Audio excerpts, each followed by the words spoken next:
unsaltiness isn't bliss. I am back at it in the kitchen and bringing you another great recipe. So tonight's dinner is steak bites.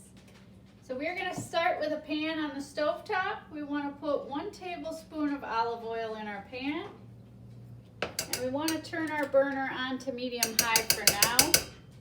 We will probably turn that down in just a bit, but we want to get that oil heated all the way through. And as I've shown you before, I like to just spin my pan around and kind of spread that oil evenly.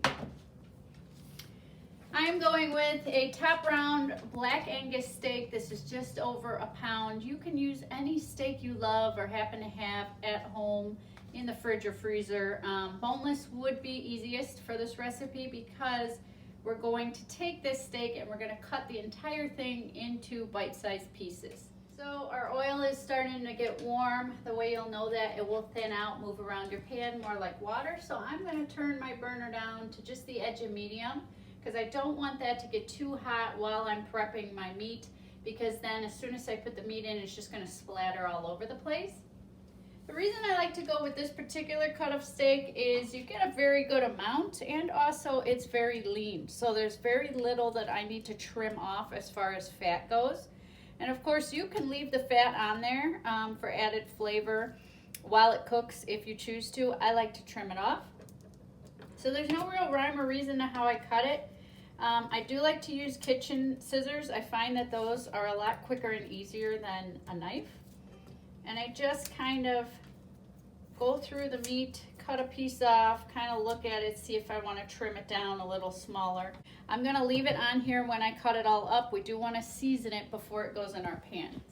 Okay, so we're back, and as you can see, the oil is moving around the pan, very thin, very water-like. So I've turned my burner down to medium-low, and for right now, I'm just going to hover that pan over the heat with a trivet and not have it directly on the heat because I think that oil's got a little too hot.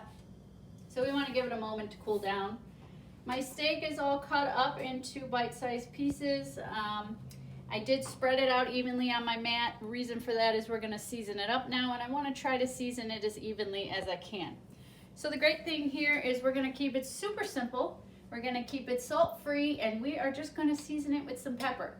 So you can choose any pepper you want. You can use a couple different flavors of pepper. I'm gonna go with a rainbow peppercorn and then a black peppercorn.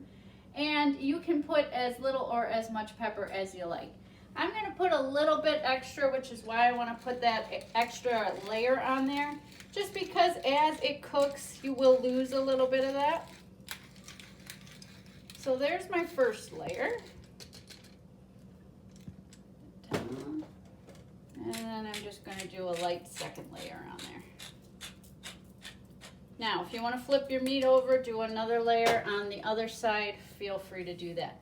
The great thing about this style mat is now I can just pick that all up, drop it right in there. So I did end up covering it just to cut down on splatters, help it cook quicker, although obviously it's cooking pretty quick right now, but because the oil is so hot.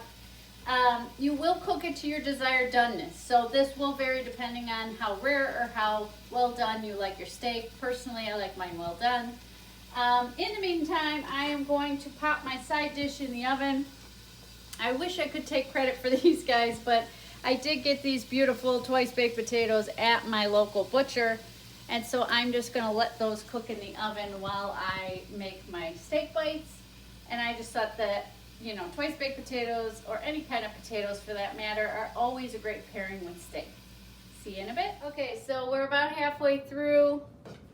The craziness of the hot oil has calmed down.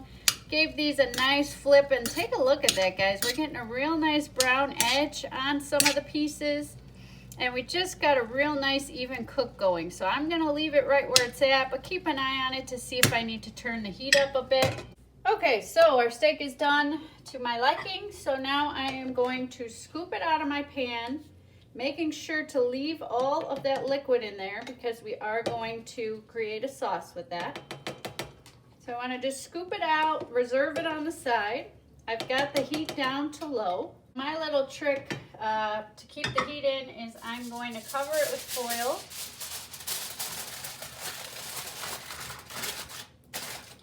And I've also got a plastic bowl cover here that I'm gonna put on top of the foil just to kind of give it another layer to seal that heat in there. We want to add 2 tablespoons of unsalted butter in there. And once that melts, we are going to add some crushed red pepper. Parsley will be at the very end, so we're gonna hold off on that, and a couple of garlic cloves that we're gonna mince. Okay guys, so as you can see, our butter is just about melted through. Just gonna move it around a bit to help it melt a little quicker. So we've got 2 additional ingredients. We want to add in 1/8 teaspoon of crushed red pepper and 2 garlic cloves that we will mince.